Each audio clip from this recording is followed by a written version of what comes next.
ভারতের অন্যান্য স্থানে আশ্বিন মাসে শুক্লা প্রতিপদ থেকে নবমী পর্যন্ত নবরাত্রি ব্রত যেখানে অনুষ্ঠিত হয়, সেখানে ব্রতী একটি ঘট স্থাপন করে সামান্য আয়োজনে পূজা করেন। কিন্তু বিরাট মূর্তি নির্মাণ করে দশভুজা দুর্গার পূজা একমাত্র বঙ্গদেশে বাঙালি ছাড়া আর কেউ এই রকম পূজা করেন না। বাঙালির এখন ইহা জাতীয় উৎসবে পরিণত হয়েছে বলা যায়। দেবতা ও মানুষের মধ্যে আছে অনেক রকমের ভেদ। তার মধ্যে প্রধান হল দিন রাত্রির পরিমাপ।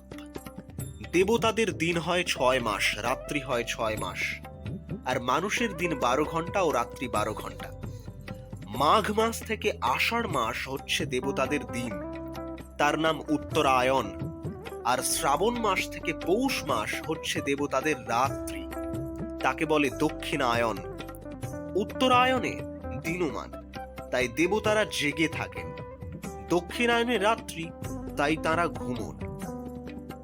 চণ্ডীতে বর্ণিত সুরথ রাজা যে দুর্গতিনাশিনী দুর্গার অর্চনা করেছিলেন, সে দুর্গা পূজা অনুষ্ঠিত হয়েছিল শাস্ত্রমতে চৈত্র মাসের শুক্লা অষ্টমী ও নবমী তিথিতে। বসন্তকালে রাজা সুরথ ও সমাধি বৈশ্য দুজনে ঋষির আদেশে একত্র হয়ে এই পূজার অনুষ্ঠান করেছিলেন, তাই একে বলে বাসন্তী পূজা। ঋষি বলেছিলেন, অবিচারে লও ভূপ তাহার শরণ, সন্তুষ্টেতে দিবে স্বর্গ আর মোক্ষ ধন। দেবী দুর্গার অর্চনা করে রাজা সুরথ স্বর্গ পেয়েছিলেন, সমাধি বৈশ্য মুক্তি লাভ করেছিলেন।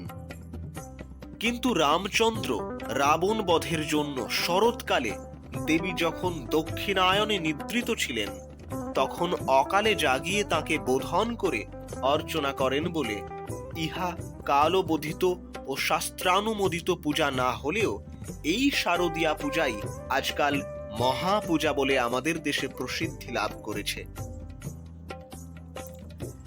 বাসন্তী পূজা কালবোধিত পূজা বলে এই পূজায় বোধনের দরকার হয় না, কিন্তু শারদীয়া পূজা বোধন না করে কখনো করা যায় না। বোধন থেকে বিসর্জন পর্যন্ত সমস্ত পূজার নিয়ম ও বিধি দেবী নিজেই সব জানিয়ে দেন। রঘুনন্দন স্মৃতিতে দুর্গা পূজার 7টি কল্পবিধান আছে। বঙ্গদেশে ষষ্ঠাদি কল্পানুসারে 4 দিন আমাদের দুর্গা পূজা হয়। রামচন্দ্রের দুর্গোৎসবের কথা মহর্ষি বাল্মীকির রামায়ণে কোথাও উল্লেখ নেই। কালিকা পুরাণ ও দেবী ভাগবত অনুসারে রামচন্দ্রের দুর্গাপূজা এখন অনুষ্ঠিত হয়।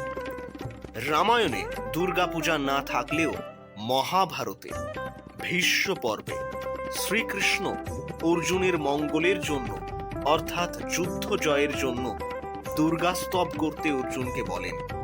তার কথায় অর্জুন রথ থেকে নেমে দেবী দুর্গার স্তব করেন। অর্জুনের স্তবে সন্তুষ্ট হয়ে দেবী দুর্গা আকাশ মার্গে অবস্থান করে বলেন, হে পাণ্ডব, অচিরে তুমি শত্রুগণকে জয় করবে। মূল রামায়ণে রামচন্দ্রের দুর্গাপূজার কথা না থাকলেও বাঙালি কবি কৃত্তিবাস লঙ্কাকাণ্ডের মধ্যে তাঁর রামায়ণে রামচন্দ্রের অকাল বোধনের কথা যা লিখেছেন, তার কয়েক লাইন দেবীর নিকটে শ্রীরামের বরলাভ এবং দশমী পূজার অন্তে বিসর্জন থেকে উদ্ধৃত হল। অকাল বোধনে পূজা কইলে তুমি দশভুজা, বিধিমতে করিলে বিন্যাস, লোকে জানিবার জন্য আমারে করিতে ধন্য, অবনীতে করিলে প্রকাশ। রাবণে ছাড়িনু আমি, বিনাশ করহ তুমি, এত বলি হইলা অন্তর্ধান। নাচে গায়ে কপিগণ, প্রেমানন্দে নারায়ণ, নবমী করিলা সমাধান। দশমীতে পূজা করি বিসর্জিয়া মহেশ্বরী, সংগ্রামে চলিলা রঘুপতি। আদেশ পাইয়া রাম সিদ্ধ কইল মনস্কাম, চণ্ডী লীলা মধুর ভারতী। দেবী ভাগবতে 3য় স্কন্ধ 2য় অধ্যায় দেখা যায় যে দেবী দুর্গা প্রথমে কোশলে প্রখ্যাতা ও পূজিতা হন। তারপর ভারতের সর্বত্র সর্ববর্ণের মধ্যে তাঁর পূজা প্রবর্তিত হয়। কিন্তু বর্তমানে ওই সকল দেশে মূর্তি নির্মাণ করে দুর্গাপূজা হয় না। দুর্গার বিরাট প্রতিমা তৈরি করে বঙ্গদেশে দেবীর অর্চনা মহা সমারোহের সঙ্গে কিভাবে প্রবর্তিত হলো সেটা বিশেষভাবে অনুসন্ধানের বিষয়। রামচন্দ্র বনবাসকালে যে স্থান থেকে রাবণের বিরুদ্ধে যুদ্ধযাত্রা করেন সেই প্রদেশেও বিজয়োৎসব হয় না। রামচন্দ্রের রাজ্য অযোধ্যা তথা উত্তর প্রদেশেও দুর্গাপূজা হয় না।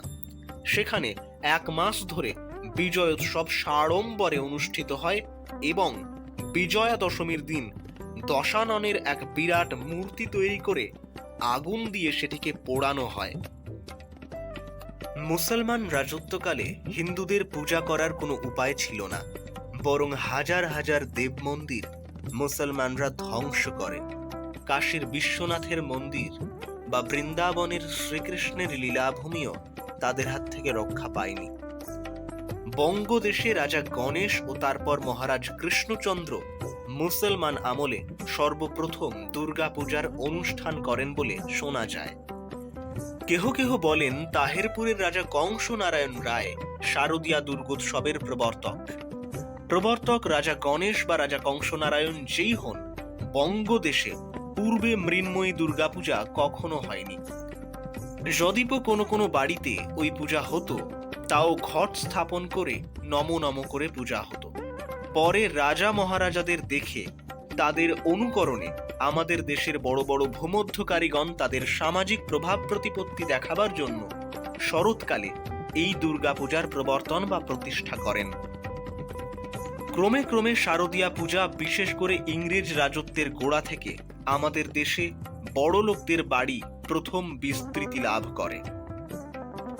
তারপর ক্রমশ দুর্গাপূজা শহর, আধা শহর, গণ্ডগ্রামের সাধারণ গৃহস্থ বাড়ি ছাড়া মাঠে ঘাটে হাটে বাজারে হাজারে হাজারে বর্তমানে সার্বজনীন পূজাও খুব জাঁকজমকের সঙ্গে সম্পন্ন হচ্ছে। বর্তমান ধারায় মূর্তি নির্মাণ করে দুর্গাপূজা 500 বছরের বেশি বঙ্গদেশে প্রচলিত হয়েছে বলে মনে হয় না। পাদ্রী ওয়ার্ড সাহেব বাঙালির এই দুর্গোৎসবকে বলেছেন ভারতের শ্রেষ্ঠ পূজা।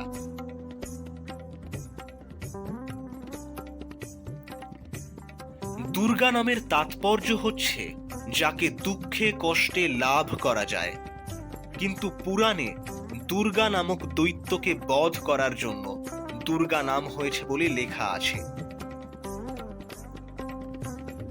সুদূর অতীতকাল থেকে ভারতবর্ষে হিন্দুদের চিন্তারাজ্যে 2টি ধারা বিদ্যমান, বৈদিক ও তান্ত্রিক।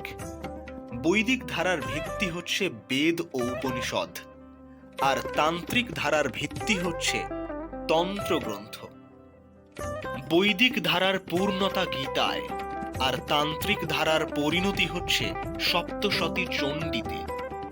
বেদের অপর নাম নিগম, আর তন্ত্রের অপর নাম আগম। দুটির অর্থ মূলত এক এবং উভয়েই নিখিল জ্ঞান ভাণ্ডার। ঋষির দৃষ্টিতে উভয়ই অপৌরুষেয়, অর্থাৎ কোনো পুরুষ ইহা রচনা করেননি। যদিও দেবপূজা শাস্ত্রমতে উপাসনার নিম্নস্তর স্তর, তথাপি স্তরভেদে দেবপূজা কিন্তু অনস্বীকার্য। কালক্রমে পূজায় যেসব বিধি প্রবর্তিত হয়েছে সে সব বিধি কিন্তু শাস্ত্রানুমোদিত নয়। মহাভারতে শান্তি পর্বে স্পষ্টাক্ষরে লেখা আছে যে সুরা, মৎস্য, মধু, মাংস, আসব ও খেচরি প্রভৃতি ধূর্তগণের দ্বারা দেবপূজায় প্রবর্তিত হয়েছে। বেদে এসব কখনো উপদিষ্ট হয়নি। দুর্গাপূজা বলতে বস্তুত কি বোঝায়? মহামায়া দুর্গা হচ্ছেন সমস্ত সৃষ্টির কারণ, রজগুণের পূর্ণ প্রতীক। তাই আসরিক শক্তির ধ্বংস শারদীয়া পূজার একমাত্র লক্ষ্য। তমগুণকে দলিত করে রজগুণরূপিণী মহামায়ার তাই সিংহ বাহনে আবির্ভাব। মহিষাসুর হচ্ছে তমগুণের প্রতীক। চণ্ডীতেও এই পূজার কোনো কথা নেই। ইহা সম্পূর্ণরূপে পরবর্তীকালে তামসিক পুরাণের পরিকল্পিত কল্পনা। মহাকবি কৃত্তিবাস তামসিক পুরাণের অনুসরণ করে তাই রামচন্দ্রের প্রসঙ্গটি কল্পনা করে তাঁর মহাকাব্যে সন্নিবদ্ধ করে দিয়েছেন।